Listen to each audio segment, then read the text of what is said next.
1000 সওয়াব কারা চান? কয় হাজার সওয়াব?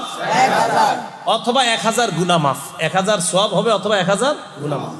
মুসলিম শরীফের হাদিস নাম্বার 2698 নাম্বার হাদিসের বর্ণনা, সাদ ইবনে আবি ওয়াক্কাস রাদিয়াল্লাহু তাআলা আনহুর বর্ণনা। তিনি বলেন, কুন্না ইনদান নবী সাল্লাল্লাহু আলাইহি ওয়াসাল্লাম, আমরা আল্লাহর নবীর কাছে ছিলাম।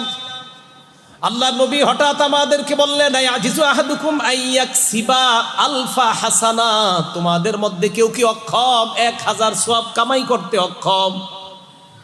ফাসালাহু সাইলুম মিন জুলাসাইহি, বৈঠকের মধ্য থেকে একজন প্রশ্ন করলেন, ইয়া রাসূলুল্লাহ, আমাদের মধ্যে 1000 সওয়াব কামাই করা এটা কিভাবে সম্ভব?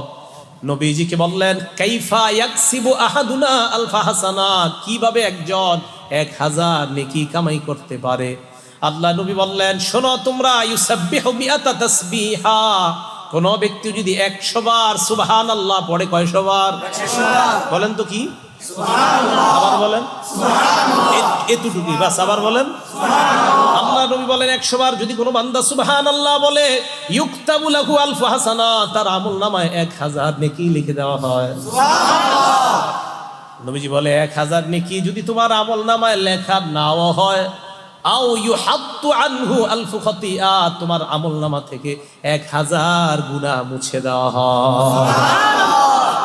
তাহলে 100 বার সুবহানাল্লাহ পড়বেন, হয়তো 1000 সওয়াব হবে, অথবা 1000 গুনাহ আপনার জীবন থেকে আল্লাহ মুছে ধুয়ে সাফ করে দিবেন আল্লাহ।